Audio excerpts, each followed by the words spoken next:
to your Voice in Power Hour on the My Voice in Power show for Unity Live Radio.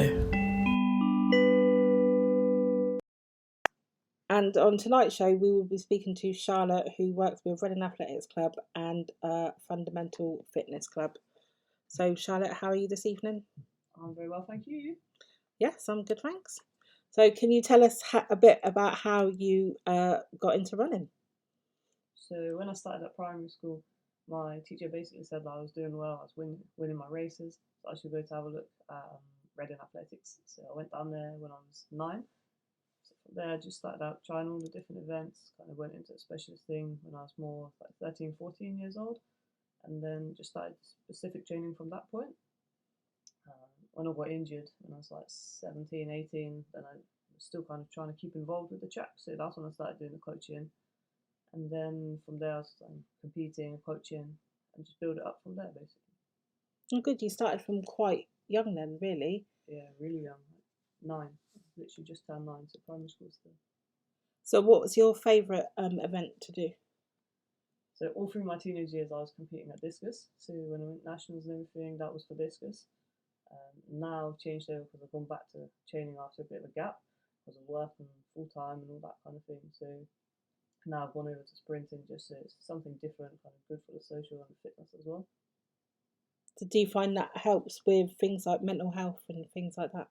Yeah, I think it's good when you come out of like a long day at work or something stressful going on. You can just kind of hit the track, go and run. Just kind of clear your head, lets you kind of think about things in a different way, keeps your mind a little bit more focused. You said earlier about an injury. How did you cope when that happened? Injury I found hard because track was my life. Like training, everything. Like even if I wasn't running, it was some kind of sport, like sport at school, sport in the evening, sport just with friends running around. So to get injured and to not be able to do any of that I found that really, really hard. So that was kind of why I started doing the coaching, just because I was missing not being around that kind of atmosphere, the competitive side, the training side. So I just thought if I can do the coaching, I can go there and be involved with the children, like give it back a little bit, then it would seem more that I wasn't kind of missing out on that social side as well. So did you have to learn anything new to be able to coach, or did you just teach them what you already knew?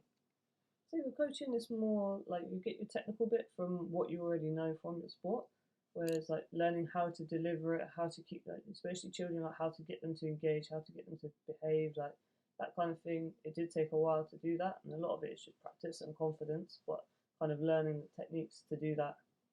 I did a few courses, kind of shadowed other people, like see how they do it, and then build it up. So you got a lot of support then with the changeover from doing the sport itself to actually then coaching. Yeah, I'd say there's quite a lot of support within the club as well. There's a lot of encouragement to get like youngsters into the coaching side of things. Obviously, getting the younger ones on board is a good way to keep the sport going. Because training children when you're kind of 18 to 30 is a little bit easier than when you're kind of 50 to 60. That kind of interest and that the liveliness that the children have is quite tiring. So I say even now, like 28, it's starting to get tiring. You have 5-year-olds bouncing off the walls. And that's why I get a lot of the younger coaches to come in, like that 18, 19-year-old age group. They still got that energy to run around, to bounce, and just keep the kids lively. So you're training other athletes to become coaches as well whilst coaching yourself. So take on the athletes that are kind of competing to reasonably high level or technically quite good. Like a lot of them start off doing like the volunteering through Duke of Edinburgh, that kind of thing. Like they do their awards, and then from there they'll go on and do coaching assistants. So at 14 they can do like a coach leader course. And then from 16, they can do a level 1 coaching assistant. And then if they want to, they can do full qualified coach from 18 years of age. So it's a good way to get them in. Like kids, obviously, they start needing to earn money, do driving lessons, that kind of thing. So they can do something they're already passionate about and then put that passion into a work-based job, then it's a good way of keeping them involved in the sport as well. 17, 18, a lot of them, they'll stop training, stop competing because they have to start working. Whereas if their work can be at the track, they can kind of balance that training, competing, working all in one place. Sounds like that must be really good for their confidence as well because they're already in comfortable surroundings. Yeah, I think it's a good way for them to become confident at what they're doing because they're already, they know what they're doing physically because they've trained there for a long time. They're good with the athletics anyway. So that gives them that confidence. So the training, because you're delivering it to much younger children, it helps them develop that kind of self-confidence, how to stand up, how to speak, how to how to deal with different situations, because you have a lot of children that come through. You have a lot of children from very different backgrounds, very different setups, like mentally, physically, like the way they are, even just from different countries, different classes, different. Every child is different, so it teaches them how to deal with all those different kind of situations that they might not have come across in their day-to-day life up to that point. Okay, that's really good. So, would you say for yourself, like you then transitioning from the training to coaching with your injury, do you think that helped your mental health? Yeah, I'd say because it kept me on board with it. It gives me something to focus on. So for me, I think a lot of it is keeping yourself structured, keeping yourself disciplined, and coaching kind of offers you that same pathway as does the training. So because there's other people that are reliant on you, it kind of makes you stronger in that respect, and it gives you that time to just focus on what you're doing rather than just kind of drifting through with, are we injured? I'm not going to be there for 6 months or 7 months. It gives you that kind of strength to get through it. Have any of your young people that you coach now, have they ever had any injuries, or are they too young for them? Or I'd say most of the little, because we take them from age 4, so the 4-year-olds, obviously, the only kind of injuries those young children get is if they fall over, they break their arms or that kind of thing. Whereas actual sporting injuries tends to be older. I'd say quite a lot of it that we get is that kind of 11 to 13 age group where they get the Osgood slatters, like the growing pains. There's a lot that get that kind of thing. So kind of managing them through that, kind of how to manage the pain, how to manage the training with it, and all that kind of thing. So that's quite a big thing for that age group. It's more common than the actual sporting injuries because the muscles are less developed. So do you feel like there's a lot of support within athletics when it comes to coping mentally as well as physically? I think there's the options there to get through different things physically. I'm not sure so much with the mental side of things. I guess that's kind of down to your individual coach. If your coach kind of supports you, let's say some of the coaches that we work with, you can see they kind of offer that whole package, the kind of physical, the physio, the training, but also that kind of friendship, that mentoring side as well, and that will help a lot with that. Yeah. So do you think that more could be done within that sporting area? I guess you could get someone who's specifically trained within that to be on board with the clubs and just kind of be a little bit more involved on a kind of day-to-day basis. So it wasn't made to feel that you have an issue, I need to go and ask for help, but maybe just someone that was kind of involved in the group that was there that would almost spot it and then approach you in that way. Yeah. But I think athletics as a whole is quite an open sport. It's quite a friendly sport, so people aren't quite open. It's quite easy to go and ask for help. But I think there's always more that can be done to support. Okay. So what was it like for you doing the nationals? Yeah, I love that. That was the highlight of my season. So that was the same year that I did everything basically. That was my GCSE year. I left school. I went to nationals, done everything in that same year. So it was a really, really busy, hectic year. But it taught me a lot because it was kind of discipline and all that, how to structure studying for my GCSEs, how to revise for all of that, take my exams, and still kind of maintain all my training competitions at the same time. So I'd say it was probably the busiest year, but also one of the best ones. It was a really good experience because you kind of get there, that sense of achievement that everything you've worked for is there kind of thing. So what has been your highlight during your athletics career? I say for me as an athlete competing is probably that year that I went to the nationals. I was captain of the squad, that kind of thing. That was probably for me as an athlete. From a coaching, from a team manager point of view, the year we went and we won the nationals. So we won Youth Development League, the Premier Division. So that was probably the biggest one from a coaching point of view. What year was that? Can you remember? 4 or 5 years ago.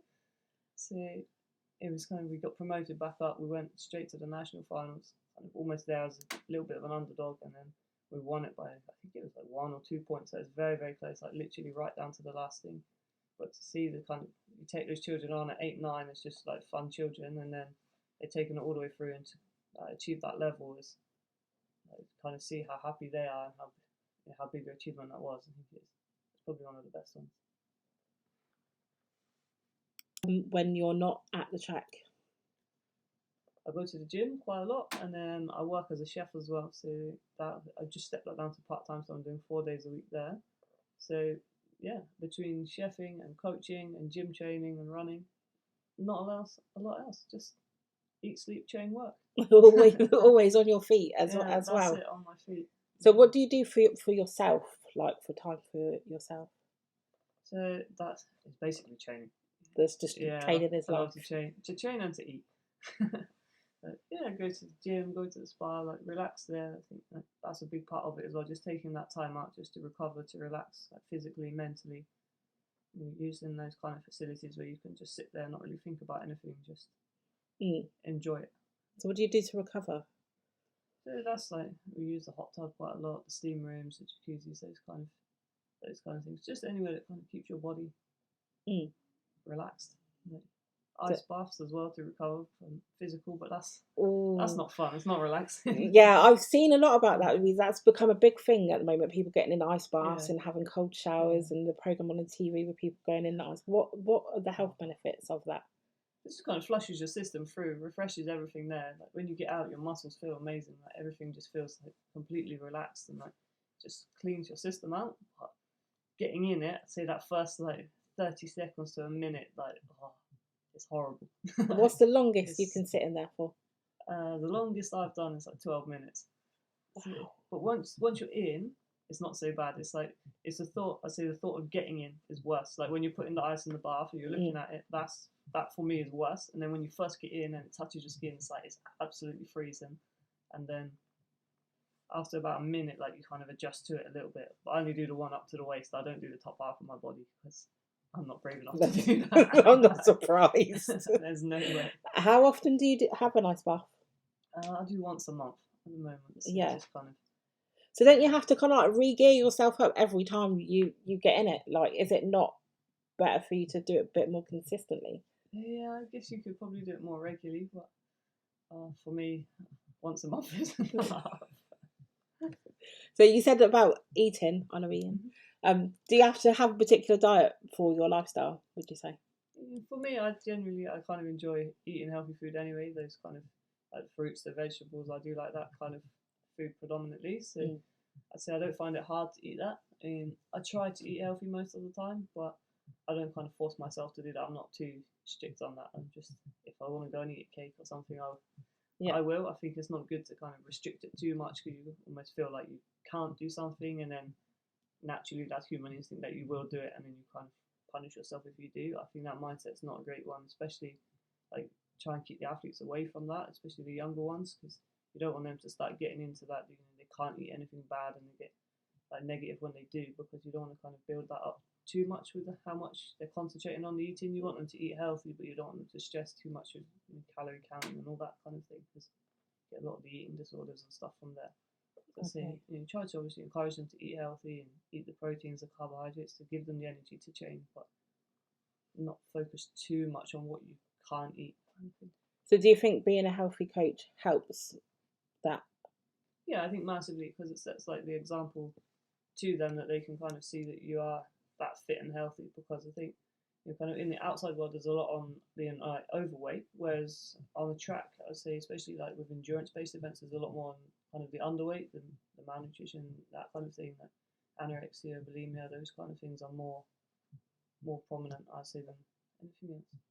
So do you think that's created from the stress of the sport, or just?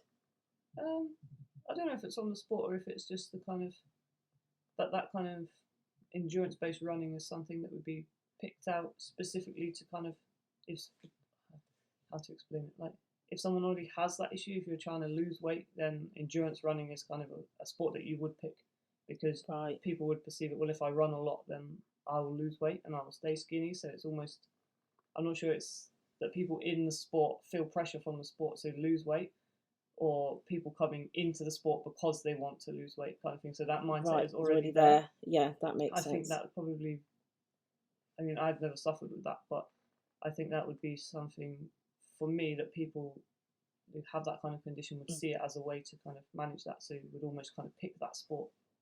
Okay, so another place there where mental health work would be more like beneficial Yeah, in that kind of area then.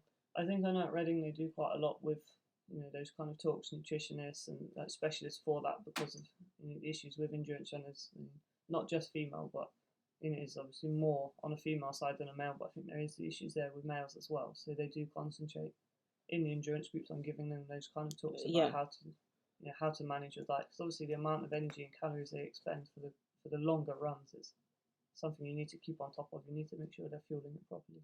So that kind of endurance stuff is more like a high calorie diet is more required for that. Yeah, I would say so because you're burning a lot. If you're going out on 10, 15-mile runs, you're going to burn up a lot of energy. So to kind of maintain that healthy weight, you need to be replacing that, refueling it, and not kind of using it as a substitute to just burn the calories off and lose the weight. Okay, yeah, makes sense. So what is your favourite healthy meal? For me, I love Nando's. Chicken and rice and broccoli is. Fair enough, fair enough. What's your favourite one to cook, or do you not cook? Or yeah, I cook. I'm a chef. I cook a lot. oh yeah. I cook a lot. Let's see, food at home.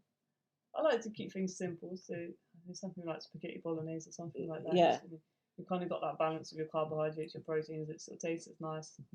It's easy to mix it up and quite quick to make. You get back from training, it's a quick 20-minute thing rather than a big long drawn out one. Yeah, yeah, and that must be quite hard work considering you're in the kitchen all day. What kind of things do you have to cook at work?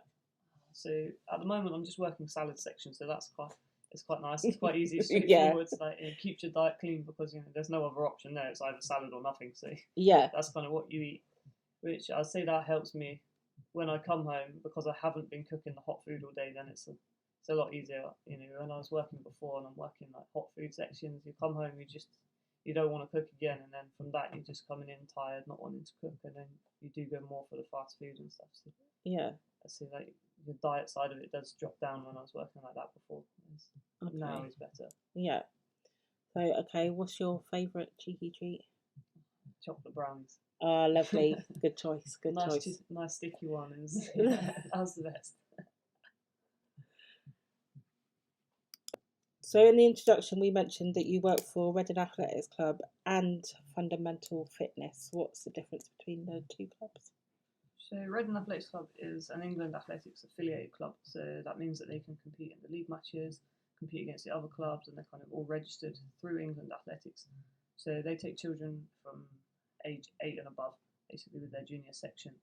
So I was coaching for Reading, I competed for Reading, so that was kind of where I started out coaching. But whilst coaching their junior club, it was kind of an every other weekend, kind of through the summer, and as I said, it was from 8 years and above. So there was a lot of parents that were asking, what little so-and-so that's 4 years or 5 years that was watching the older brothers, they want to get involved, and there's basically nothing there. So from there, I kind of thought, there's nothing provision-wise for these children, and yet athletics is a sport that underpins every other sport.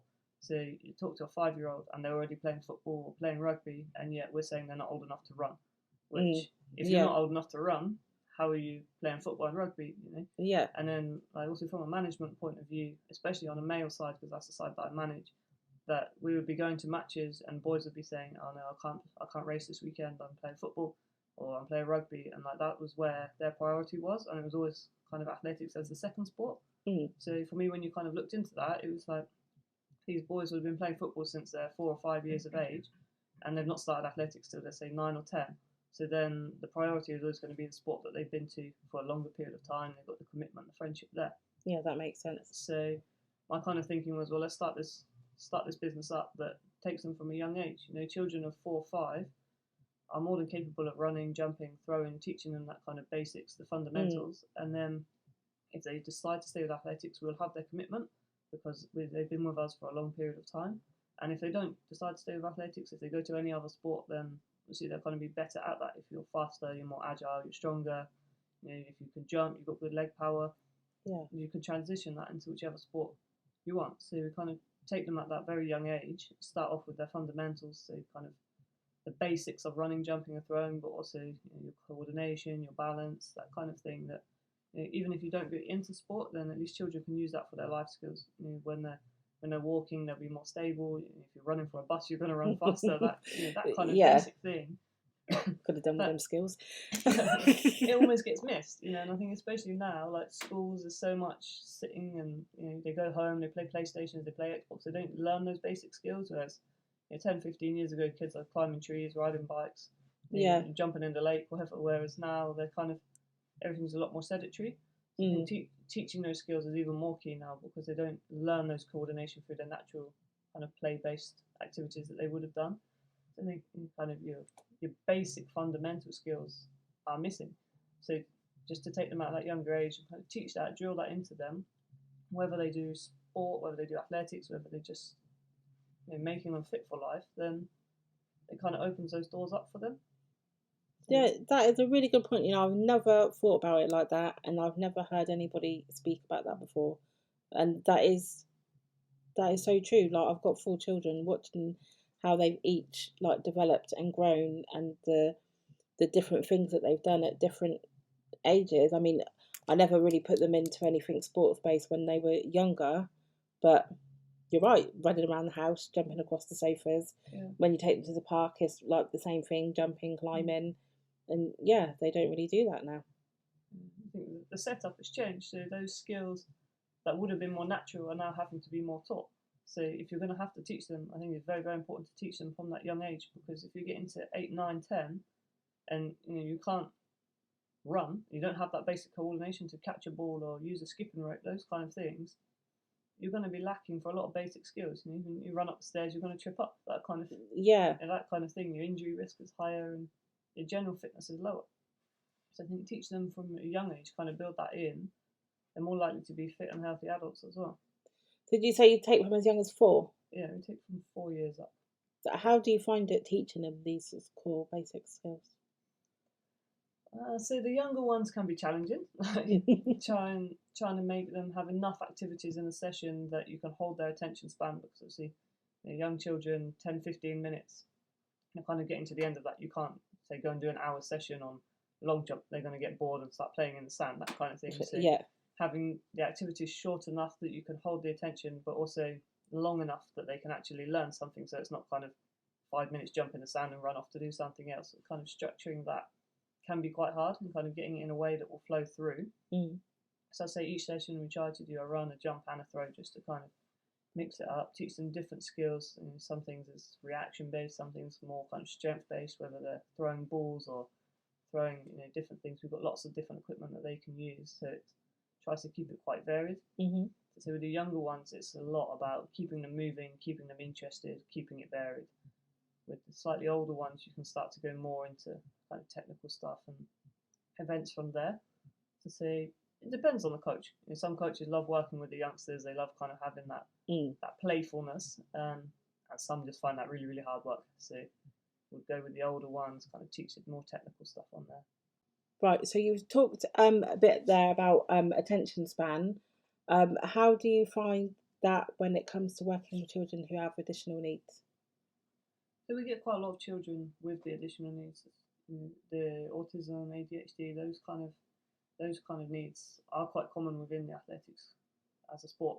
I think that's because it's more of an individual sport. You kind of have that focus on yourself more than the team games. So a lot of the time we'll hear from the parents, they've tried football, they've not felt kind of included, part of that team, or they've struggled to get on with the team-based activities like that.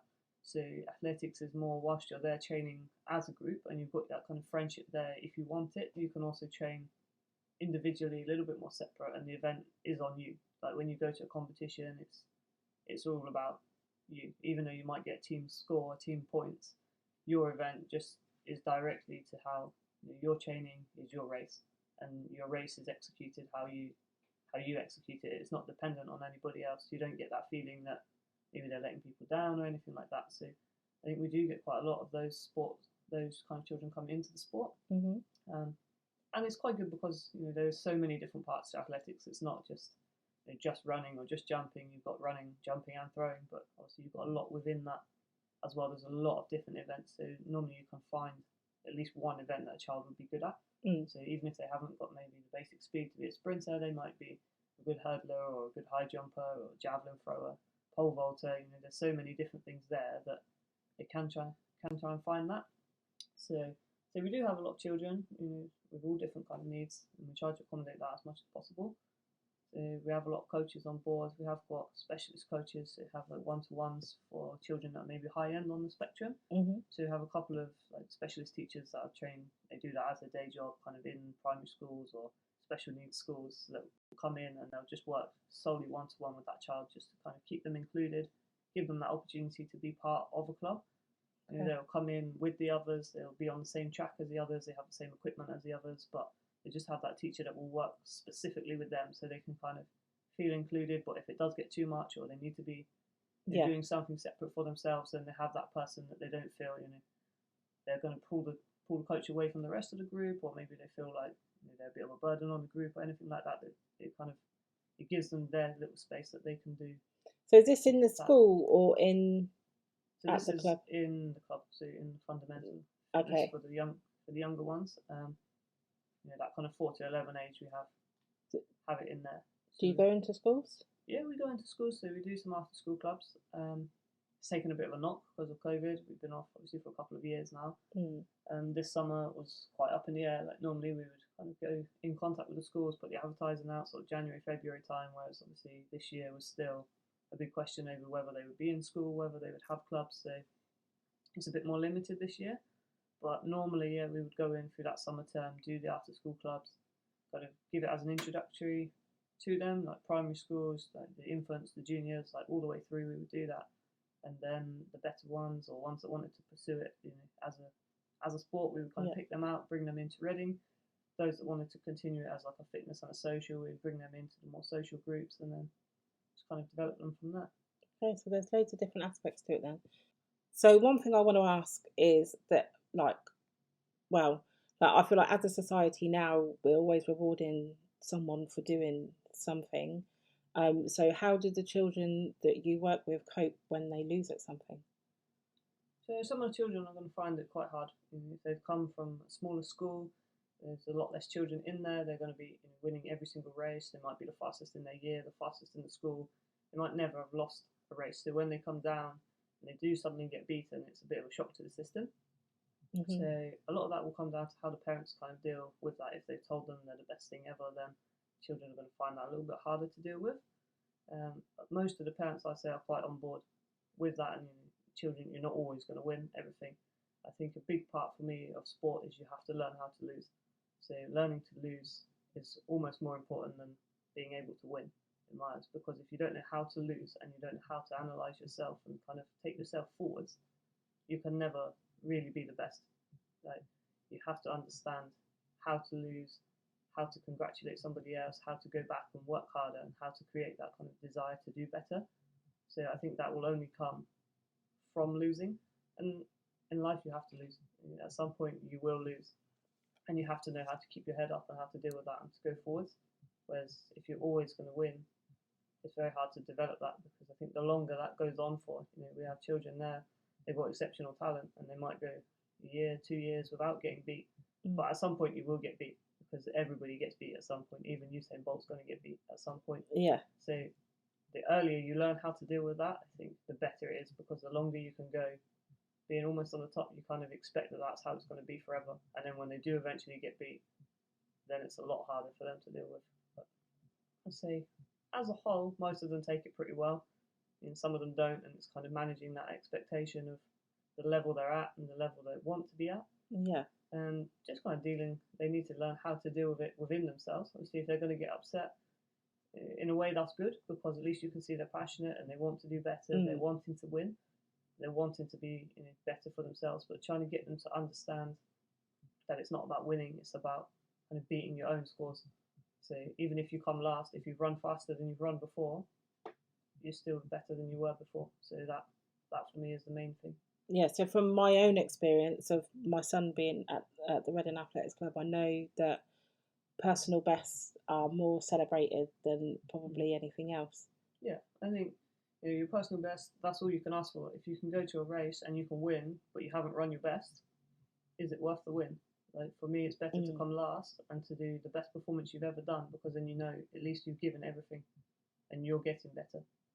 So we're training you to get you faster. Like you can't alter what's going to turn up on the day against you. You might get a really big boy turn up who's twice your size, and there's nothing you can do about that. He might have been training for 5 years, you might have been training for one. There's so many things you can't odds what anybody else is going to bring to the track. All you can do is train hard, take your level there, and do your best. So one thing that surprised me, because like my son, he was pretty fast when he started, but then I noticed that you, not you personally, but the coaches change certain ways about the people as they come in when it comes to training. So what is that about? Is there a need there that helps to boost and improve things? Like they're already running fast. Why can't it just be left at that? Do you mean like the technique kind of behind it? Any answer you can give to clarify would be great. Yeah, I think like obviously everyone has their own individual technique, like whether it's running, jumping, or throwing. There's a way that will feel most natural for your body. Mm-hmm. So that might be the way that's going to get you the fastest at the moment. You might have that kind of the muscles there, or that natural ability there that it's effective for you. Mm-hmm. But to get them to be like the most effective way to use that energy, kind of make it more technical, reduce the injury risk, that kind of thing, is kind of why they would strip that technique back. So that can be quite hard for children, especially if they are fast, like they're coming in naturally fast or jumping well, or those kind of things. They're coming in at a high level, and sometimes when you start correcting the technique, you see it takes a while for the body to learn that. You're going to take a step back. Your performance might go down. You might come in jumping 4 meters, and suddenly now I'm jumping 3.5. So especially for children, that's quite hard for them to understand, because they're going to see it as you're making my technique better, but I'm jumping less. So trying to get them to understand that, to kind of trust the process, trust the coaches, and that it will come back on. So it will take a little dip back, and then it will go forwards, and your performance will come up overall after that kind of period of time. But it does take a little period of time to get up there. Yeah, I can vouch it does work. I just wanted a little bit of explanation and understanding for myself as well as the people listening. I think a lot of it is injury as well, because if you have some children maybe run more on like one side than the other, or they don't maybe use their arms, or their head moves around a lot, and as you get older and you get stronger, you get faster, it's going to put more pressure through it. And then if you're running or jumping, throwing technically wrong, then the injury risk can be much more, especially in the more technical events like your hurdles, your throws. Then you might well end up kind of getting injured through that poor technique. Yeah. So do you have any tips on how people can get into athletics or coaching? So for the youngsters, for the really young ones, the kind of 4 to 11s, the bit that are coming through in my business through the fundamentals, we're on Facebook, we're on Instagram, we've got a website going as well. So that's just Fundamental Fitness and Athletics. You can go on there, you can see all the details. There's a link to our registration site. You can click on there. Basically, it shows you all the different classes we have on option, all the different membership options. You can select for a free taster. So anybody coming in, they get a free taster session, can come down, try it out, see if they like it first, and then they can either do drop-in sessions or monthly payments from there. With Reading, it's the same. So you make an inquiry through Reading Athletics Club website. The coach for that age group will get back to you. So under 13s will go into multi-events, older ones is more specific disciplines, but again, they'll have a free taster session, check it's the right group, and then they'll bring them in, sign them up from there. Great, fantastic. Yeah, coaching is kind of, you come in, you can do coaching courses, so a lot of them tend to be athletes that come through, but you can get into it from outside as well, like literally come down to the club, speak to someone about it, and we'll kind of get you in with whichever discipline you wanted to go to. Great. And lastly, before you go, do you have a favourite song that you train or work out to? So I like anything with a beat, anything that can keep you moving, kind of pump you up a little bit. The Rocky songs, everyone loves the Rocky songs to train with. It just kind of pumps your mood up a little bit. But I say, yeah, anything fast, anything with a beat, just kind of makes you a little bit motivational there. Great. Thank you very much for your time. Thank you for interviewing us, putting us there. It's been good to kind of discuss through everything, and kind of makes you think about things as well, doesn't it? A little bit more. So, definitely. Yeah, really good to talk to you. Great. Thank you very much.